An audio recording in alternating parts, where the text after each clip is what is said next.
kalau kita lihat nih, banyak banget caleg-caleg dengan usia muda. Nah, menurut lo tuh gimana? Kita juga punya pendapat sendiri, punya gagasan sendiri. Kita juga sama-sama pengen bangun bangsa ini gitu loh. Menunjukkan kalau kita tuh bukan jadi objek yang bisa diarahkan kemana-mana. Kita tuh punya pendirian gitu loh. Gue baru nyadar karena pemilu ternyata ada tetangga gue yang anggota JKT48.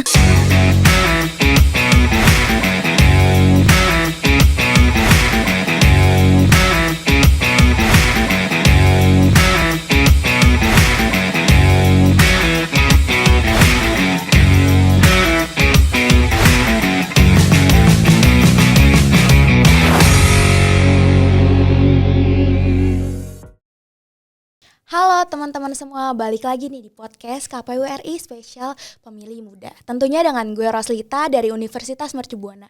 Dalam beberapa menit ke depan gue nggak sendirian loh. Di sini gue ditemenin sama teman gue. Boleh memperkenalkan dirinya?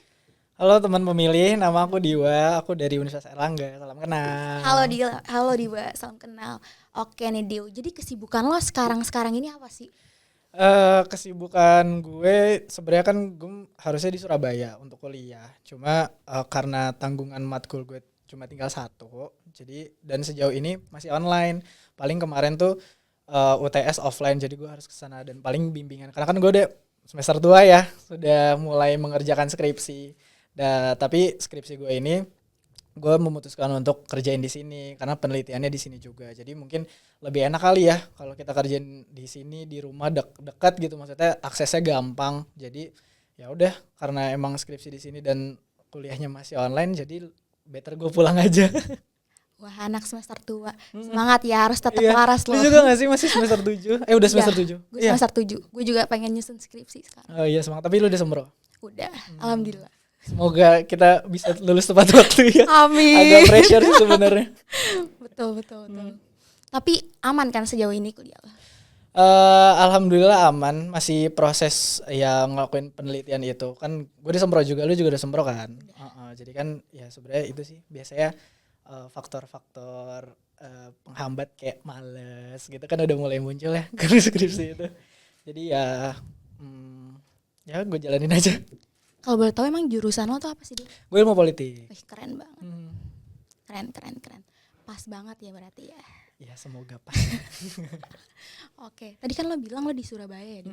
Berarti domisili lo tuh sebenarnya di mana sih? Rumah gue di Depok, asli di Depok. Cuma emang jodohnya aja kuliah di Surabaya. Keren.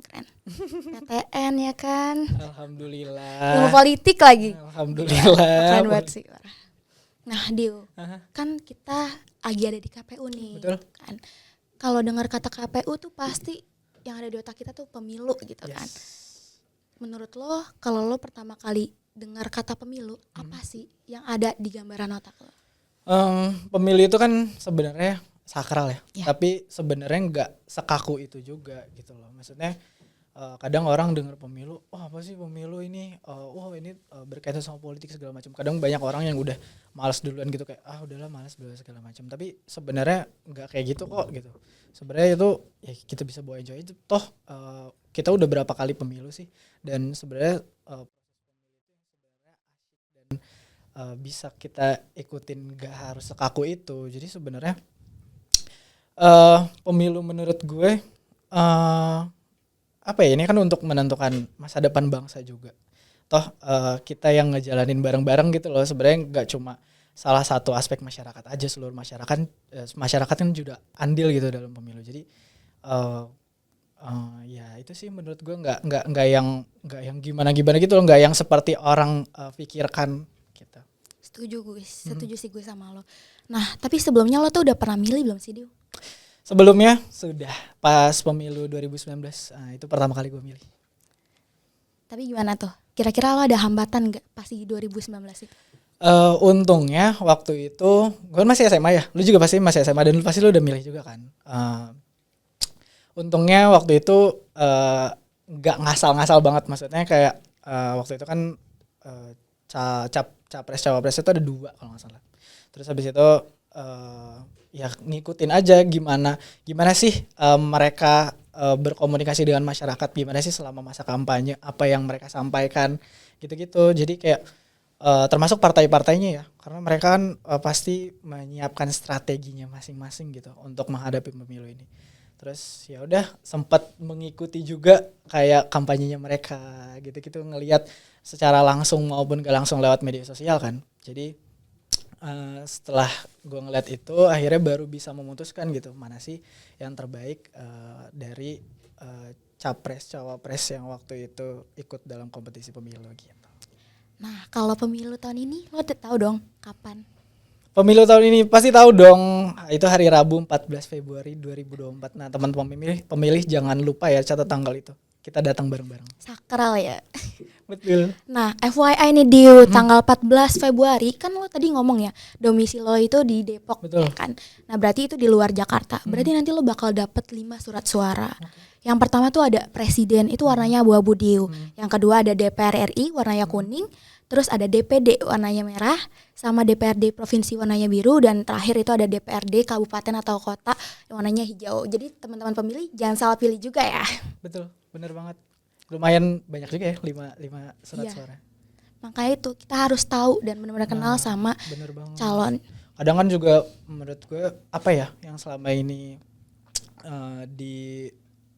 banyak dibahas kan lebih ke capres cawapres, ke partai. Betul. Kadang yang pilihan lainnya tuh kadang agak jadi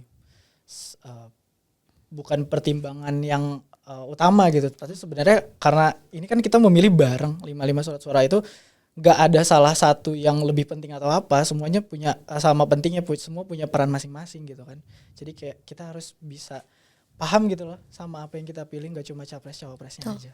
Sebenarnya ini juga kejadian sih di tahun 2019 kemarin.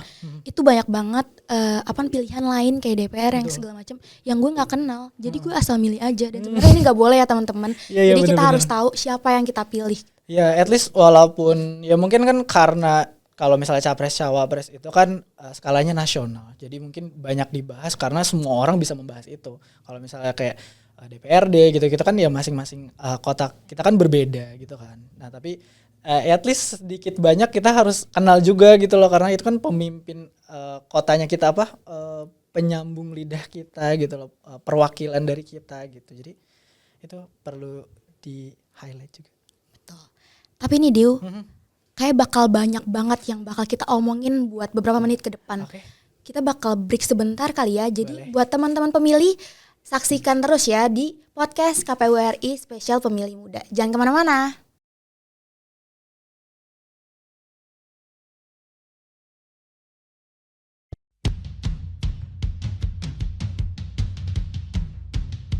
Makan apa ya? Di tempat langganan kita aja. Boleh tuh, ayo. Kinara and Friend. Kalian apa kabar? Baik. Kamu gimana kabar? Aku baik juga dong. Kalian tahu nggak, awal tahun 2024 ini kan udah ada pemilu. Kalian udah cek DPT kalian belum? Belum. Itu gimana sih caranya? Kok kamu jadi care sih sama aku? Iyalah, aku harus care. Apalagi ini kan soal menentukan masa depan bangsa kita. Masa nggak care? Pertama kalian buka www.cekdptonline.kpu.go.id. Klik pencarian di pojok kanan bawah setelah mengisi NIK atau nomor paspor bagi pemilih luar negeri. Kalau misalnya nama kamu belum terdaftar juga di Cek DPT Online, kamu bisa mencoblos dengan datang ke TPS yang sesuai dengan KTP kamu dengan membawa KTP elektronik atau kartu keluarga. Tapi ingat ya, waktu cuma 1 jam terakhir sebelum TPS itu ditutup. Pastikan nama kalian sudah terdaftar di Pemilu 2024. Untuk Indonesia.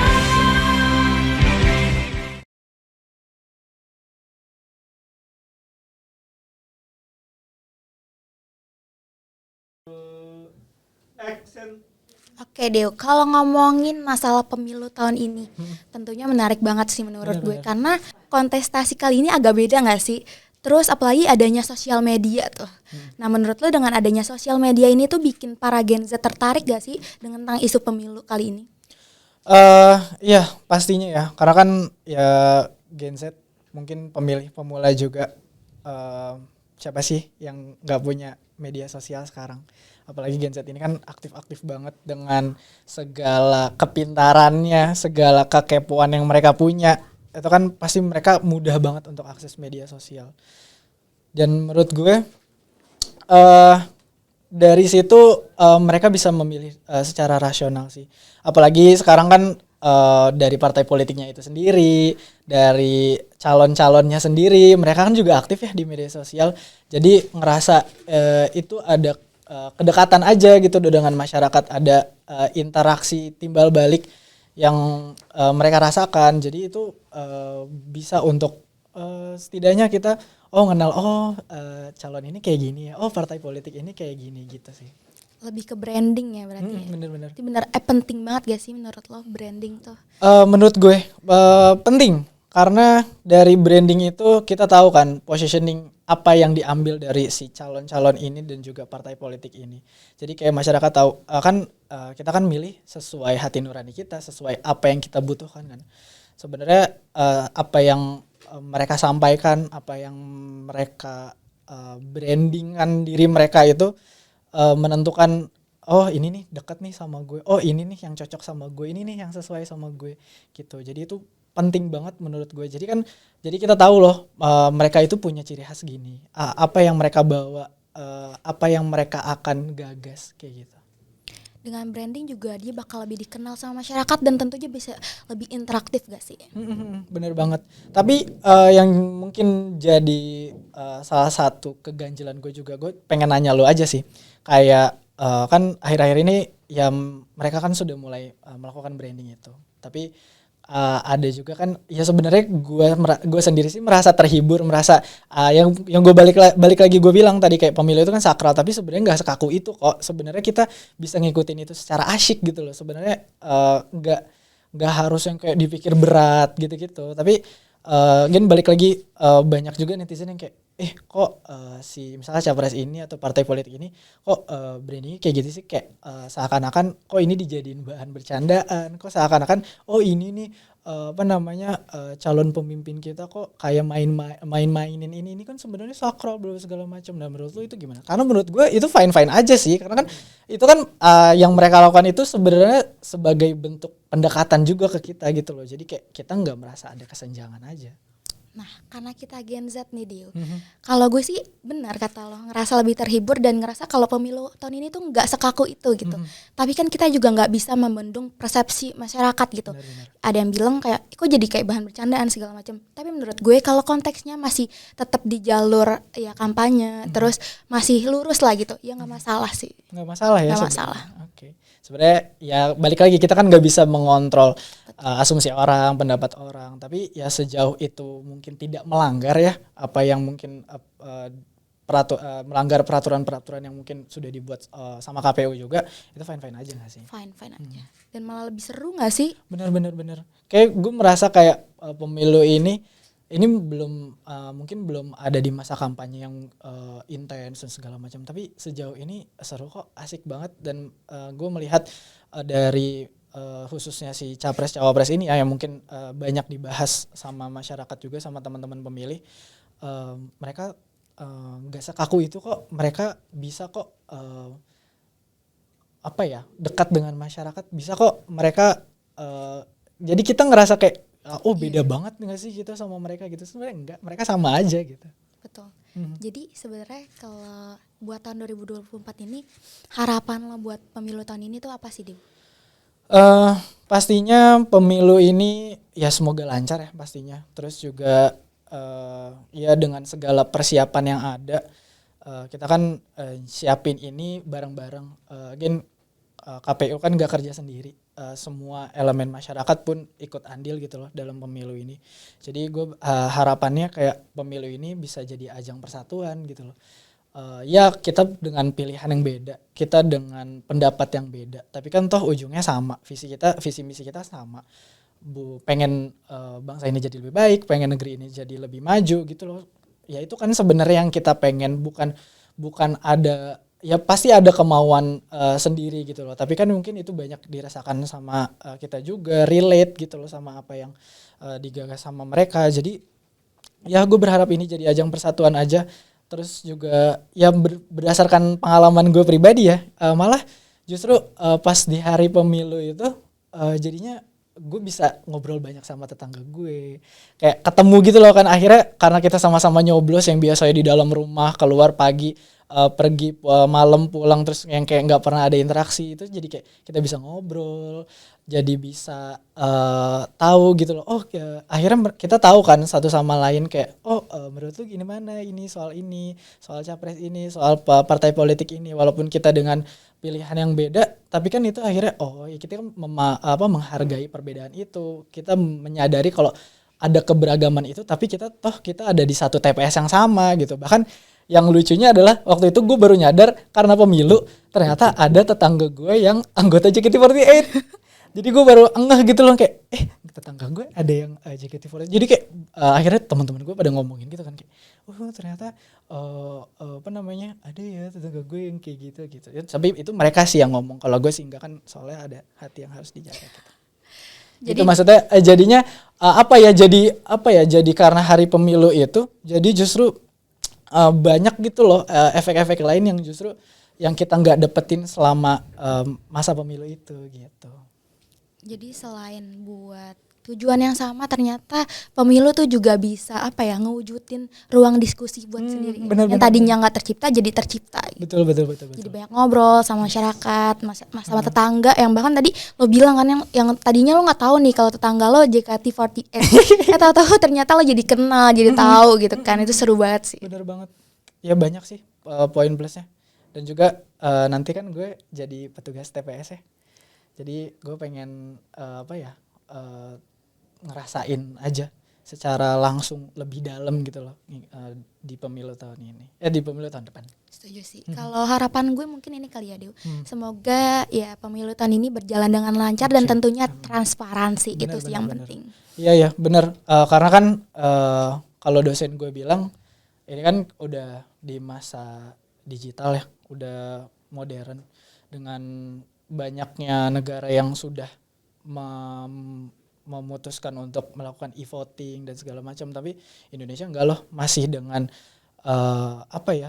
masih dengan nilai-nilai tradisionalnya, masih kita memilih datang gitu ke TPS, milih langsung, coblos langsung. Ya mungkin itu agak sedikit lama gitu loh cara itu, tapi kan itu sebenarnya yang dijaga karena dari situ adanya gotong royong, adanya diskusi, adanya ketemu, adanya komunikasi, interaksi, jadi membuat kita semakin erat aja gitu. Nah kalau kayak gitu, menurut lo nih parpol atau capres dan cawapres yang ideal buat mahasiswa tuh kayak gimana sih? Apalagi lo kan mahasiswa ilmu politik kan, kayak gimana tuh? Sebenarnya yang ideal ya banyak yang udah kita bahas tadi ya, yang kayak mereka bisa dekat dengan masyarakat. Tentunya kayak mereka bisa membawa suatu program ataupun isu yang mereka angkat itu relate sama apa yang kita lagi hadapin sekarang. Kita sebagai pemilih juga kan pasti memilih sesuai dengan apa sih yang kita butuhin sekarang gitu loh.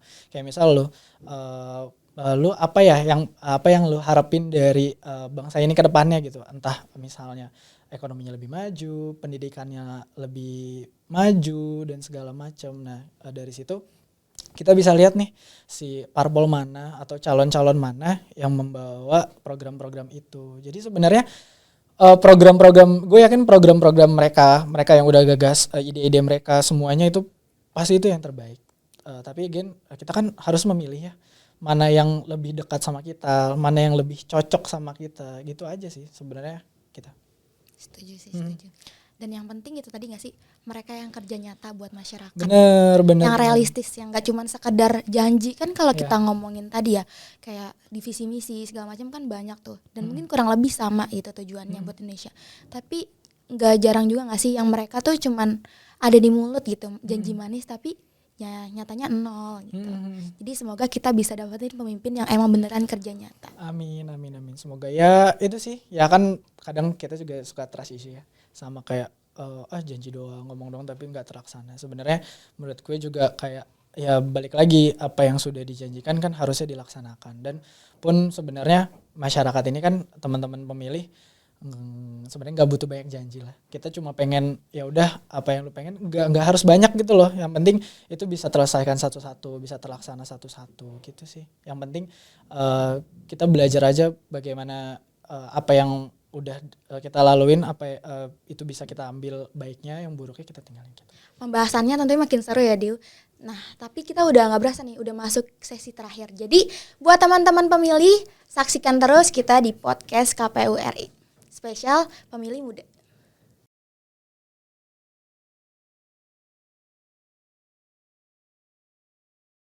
Bu, 14 Februari ya? Beres ya, Ibu takkan lupa toh. Don, kamu juga ya? Ya Bu, tanggal 14 Februari kan?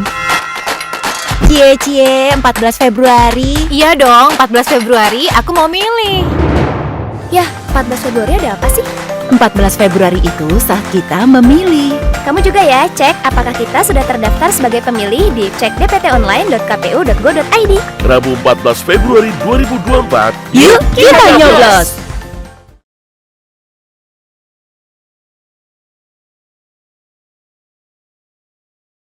Balik lagi di podcast KPU RI spesial edisi Pemilih Muda. Dengan gue tentunya Roslita dari Universitas Mercu Buana dan Gue Diwa dari Universitas Airlangga. kita udah masukin segmen tanya jawab nih dari followers Instagram KPU RI. Gak berasa ya? Gak berasa. Nah, kita dapat pertanyaan nih, 2 pertanyaan sih. Pertanyaan yang pertama nih dari Belinda Uhoy. Nah, representasi anak muda dalam pemilu gimana sih, Diu? Kan kalau kita lihat nih, banyak banget caleg-caleg dengan usia muda. Ya. Nah, menurut lo tuh gimana? Sebenarnya justru itu malah jadi ajang ya buat anak-anak muda, buat Gen Z gitu ya, untuk mereka dalam tanda kutip unjuk gigi gitu loh. Karena selama ini ya mungkin kan ditanya gitu loh, kayak banyak pertanyaan soal mana sih anak mudanya, mana peran anak mudanya segala macam ya. Pun teman-teman gue udah banyak kok yang terjun langsung ke politik praktis, dan mereka juga terjun bukan cuma kayak dalam tanda kutip main atau gimana. Emang mereka tuh punya visi, punya misi, dan kita tuh apa ya, walaupun kita masih relatif muda gitu kan, tapi kan kita juga punya pendapat sendiri, punya gagasan sendiri. Kita juga sama-sama pengen bangun bangsa ini gitu loh. Jadi menurut gue itu nggak masalah selagi masih ada dalam jalur, masih sesuai dengan tujuan dari bangsa ini gitu. Itu nggak masalah menurut gue. Itu fine-fine aja.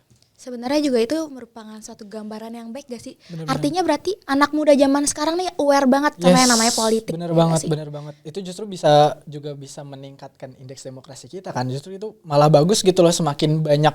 Mungkin selama ini yang ikutan misal yang tua-tua aja, yang udah lebih senior aja. Tapi kan justru dengan anak muda ikut berperan, ikut andil, justru itu kan malah semakin banyak elemen masyarakat yang ikut gitu loh. Justru itu malah lebih baik sih, jadinya nanti akan ada perspektifnya tuh lebih beragam gitu loh. Kemauan dan juga tujuannya tuh lebih beragam. Jadi itu bisa ya membangun negeri ini gitu.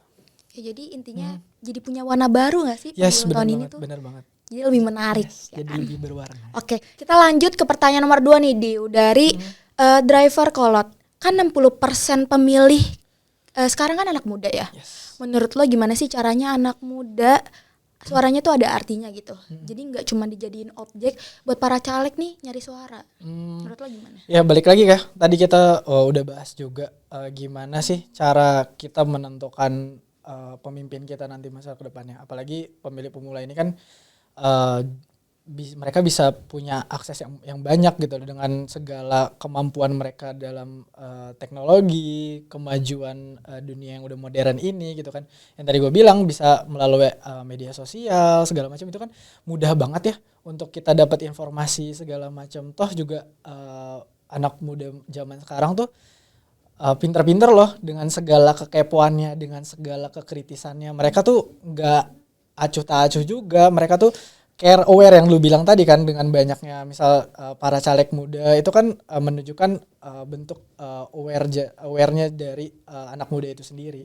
Nah justru itu sih justru kita harus menunjukkan gitu loh. Kan selama ini ya mungkin Gen Z ini kan suka dipandang sebelah mata ya, kayak ini mah begini, Gen Z tuh kayak gitu, punya anggapan sendiri. Justru ini momen kita gitu loh, momen kita untuk nunjukin kita tuh nggak kayak gitu loh. Kita tuh juga bisa berpikir secara kritis loh. Kita tuh juga bisa menentukan masa depan kita sendiri loh gitu. Jadi maksudnya itu malah justru jadi ajangnya anak muda untuk bisa menunjukkan kalau mereka nggak berbeda gitu.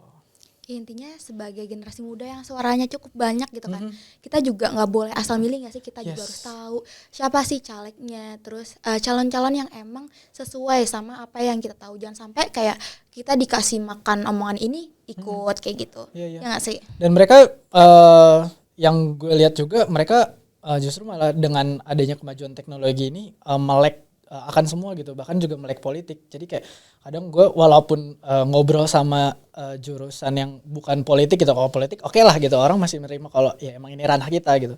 Tapi dengan jurusan-jurusan lain mereka justru bahkan lebih paham. Bahkan misal adik gue tuh beda 5 tahun kan sama gue, dia masih SMA. Tapi jadi juga paham gitu loh dengan informasi yang dia dapat, dengan kekritisannya. Bahkan kadang suka nanya ke gue kayak, Mas ini kenapa sih kok partai politik ini kayak gini? Kenapa sih capres ini kayak gini? Terus dia kepo kayak kapan sih pemilihannya, gimana sih nanti caranya, gimana sih cara menentukan kita untuk memilih.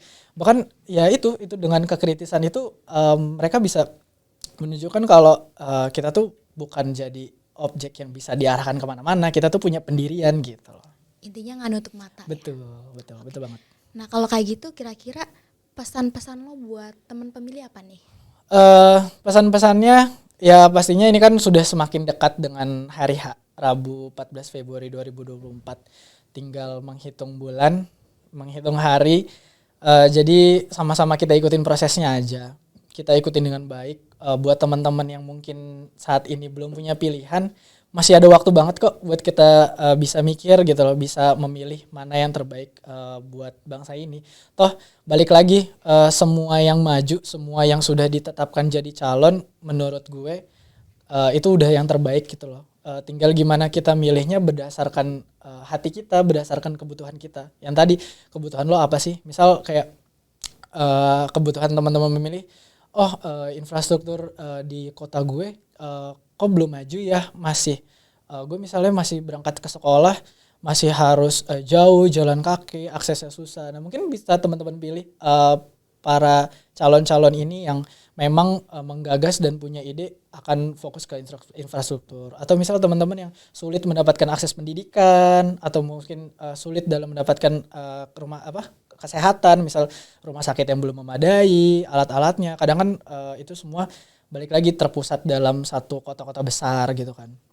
Teman-teman bisa kok lihat nanti seiring perjalanan waktu, ngelihat apa sih program-program yang dibawa oleh mereka gitu. Nah itu balik lagi mana yang menjadi prioritas buat teman-teman. Tapi balik lagi ya, semuanya itu adalah calon-calon terbaik, anak-anak bangsa yang terbaik. Jadi ini cuma tinggal masalah mana yang menjadi prioritas, ada mana yang pilihan yang terbaik buat kita gitu. Balik lagi kan, kalau ngomongin soal itu tentunya tadi jangan sampai salah pilih. Dan balik lagi, kata lo kan tadi udah mention tuh, kalau masih banyak waktu lo yang buat bisa cari tahu mana sih pasangan yang emang terbaik buat memimpin negeri ini. Itu tadi kita bisa cari di website KPU RI dengan laman kpu.go.id. Di situ kita juga bisa lihat tuh track record dari masing-masing pasangan kayak gimana. Benar. Kalau menurut lo sendiri apa yang lo mau sampaikan ke teman-teman pemilih? Itu sih, jangan salah pilih dan kita nggak boleh tutup mata. Apalagi suara kita suara terbanyak gak sih, 60% bener gitu. Banget. Justru harus kita buktiin ya, kalau dengan suara kita terbanyak kita malah bisa jadi penentu bangsa yang baik gitu. Kan lo jurusan ilmu politik gitu ya, kira-kira kampus lo ada ini gak sih kayak ngundang para calon tuh buat ngasih tahu gagasan-gagasan mereka?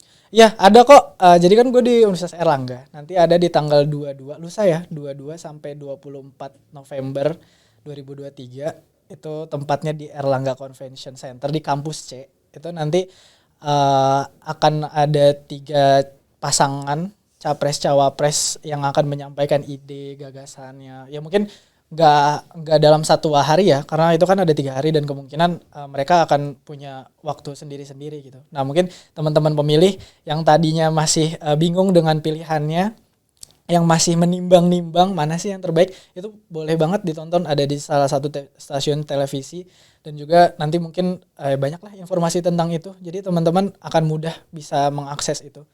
Berarti teman-teman bisa datang langsung juga nggak kira-kira? Oh bisa, itu terbuka untuk umum kok. Gak berasa ya Dio, kita udah nyampe di penghujung acara kali ini. Sebelumnya gue mau ngucapin makasih banget buat lo udah nyempetin waktunya buat ngobrol-ngobrol di sini. Terima kasih banyak Lita, terima kasih banyak KPU sudah. Thank you Adeo sekali lagi. Sampai ketemu lagi di podcast-podcast kita selanjutnya. Podcast KPU RI. Terdepan bicara kepemiluan. Dadah.